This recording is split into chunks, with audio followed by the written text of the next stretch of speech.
तो सुबह सुबह डोनाल्ड ट्रंप का एक ट्वीट आता है और इस ट्वीट में कहा जाता है कि भारत की रिलायंस इंडस्ट्री ये 300 बिलियन डॉलर का इन्वेस्टमेंट करने जा रही है अमेरिका के अंदर।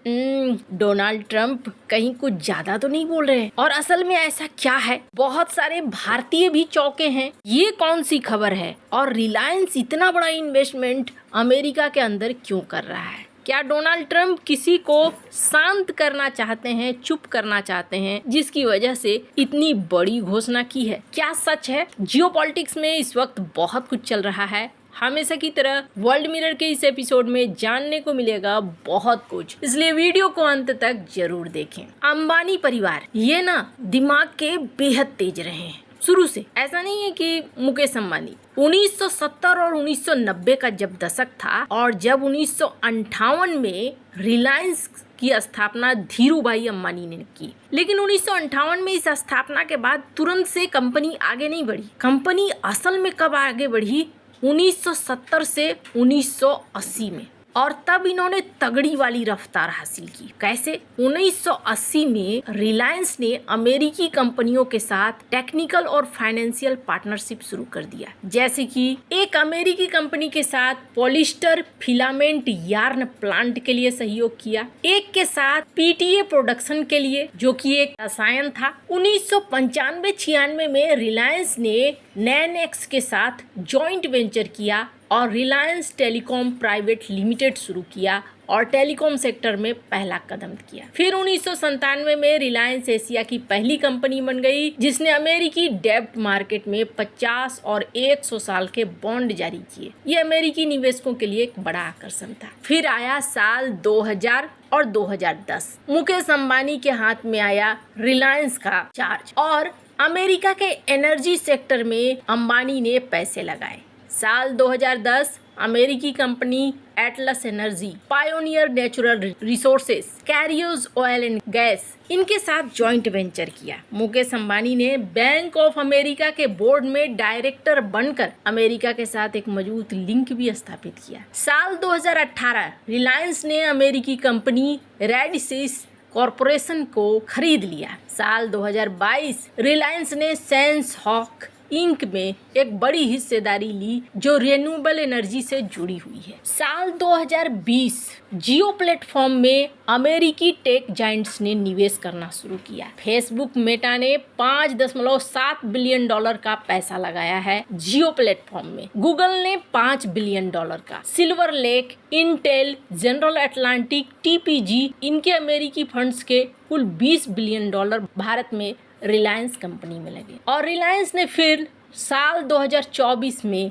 वेनेजुएला के लिए खास तौर पर अनुमति हासिल किया। अब ये मैं आपको इतना बड़ा डेटा क्यों दिखा रही हूँ? पहली बात आप जानो, ये व्यापारी हैं और इनको व्यापार करना आता है, इसलिए ये बहुत तेजी से आगे बढ़े। इन्होंने दुनिया के भविष्य की टेक्नोलॉजी, बढ़ते हुए कैटेगरीज, क्षेत्रों का आकलन रिलायंस ने बहुत अच्छे से किया और वहाँ ये पैसे लगाते चले गए। इसलिए आपने जो तस्वीरें देखी, हर जनरेशन में इनका कोई ना कोई अमेरिका के लीडरशिप के साथ अच्छे संबंध रखता है। इसके पीछे यही कारण है। खैर, अब अभी डोनाल्ड ट्रंप ने एक घोषणा की है और ये ट्वीट किया है, जिस ट्वीट के बाद बहुत सारे लोग सवाल कर रहे हैं ये क्या अचानक से डोनाल्ड ट्रंप की तरफ से ये बातें निकल कर आ रही है। डोनाल्ड ट्रंप ने ट्वीट में क्या कहा है? इन्होंने कहा कि हम ऐतिहासिक तौर पर एक बहुत बड़ा काम कर रहे हैं। आज मैं गर्व से घोषणा करता हूँ कि अमेरिका फर्स्ट रिफाइनिंग ब्राउनसविले टेक्सास में 50 साल में पहली नई अमेरिकी तेल रिफाइनरी खोल रही है। ये एक ऐतिहासिक 300 बिलियन डॉलर का सौदा है। अमेरिकी इतिहास में सबसे बड़ा, अमेरिकी श्रमिकों, ऊर्जा और दक्षिण टेक्सास के महान लोगों के लिए एक विशाल जीत है। अब ये जो आप देख रहे हैं रिलायंस इंडस्ट्री, यहाँ पर इनके ट्वीट के अनुसार 300 बिलियन डॉलर लगाने जा रही है। वैसे कुछ चीजें मैं आपको बता दूं, 300 डॉलर सुनकर कुछ ज्यादा लगता है। वैसे डोनाल्ड ट्रंप की आदत है किसी भी चीज को काफी बढ़ा चढ़ाकर पेश करना। और सबसे बड़ी चीज ये है कि डोनाल्ड ट्रंप अपने किसी भी डील को ऐतिहासिक दिखलाना चाहते हैं। वो चाहते हैं कि दुनिया को लगे कि हाँ जी कोई बात हुई है। वैसे ये सच है कि 50 सालों में ये पहली रिफाइनरी बनेगी। अब मन में दो सवाल आएंगे आपके। पहला सवाल कि आखिरकार अमेरिका में रिफाइनरीज क्यों नहीं है। अमेरिका में ढेर सारे कानून हैं, पर्यावरण को लेकर कानून है। और दूसरी बड़ी चीज, ये गंदे काम नहीं करना चाहते थे। ये चाहते थे जितना मेहनत मजदूरी वाला काम है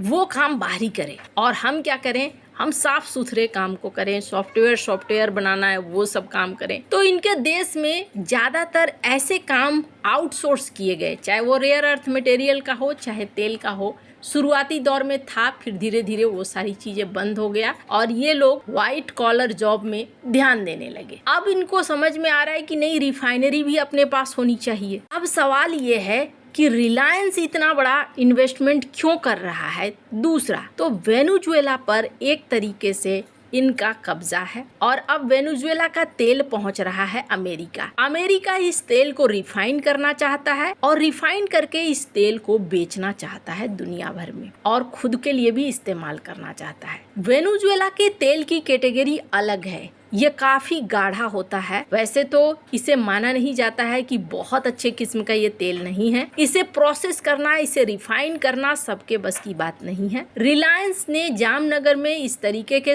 इंफ्रास्ट्रक्चर बनाए हैं जिससे ये रिफाइन करते रहे हैं। तो अब अमेरिका चाहता है कि जिस तरीके से आपने जामनगर में किया वही काम आप हमारे यहाँ करो, क्योंकि अब हम तेल के ऊपर कंट्रोल करना चाहते हैं। दुनिया का सबसे खास तोहफा एनर्जी, वो शक्ति जिस पर सब कुछ टिका है, उसको हम अपने कब्जे में लेना चाहते हैं। अब भारत का क्या फायदा है? भारत का फायदा, जहाँ तक फायदे की बात है, ये निवेश दोनों देशों के रिश्तों को ठीक करता है। और दूसरी बड़ी चीज, अभी ना अब रिलायंस इंडस्ट्री की तरफ से सही आंकड़े नहीं बताए गए हैं। अगर दूसरे देखें जैसे रॉयटर्स वगैरह, इनका कहना है कि मात्र 9 फिगर में यानी 100 से 999 मिलियन डॉलर का निवेश कर रहा है रिलायंस। कोई 300 बिलियन का निवेश नहीं है, लेकिन 300 बिलियन का फिगर जरूर निकल कर आएगा जिससे कि एक व्यापार घाटा मैनेज होगा।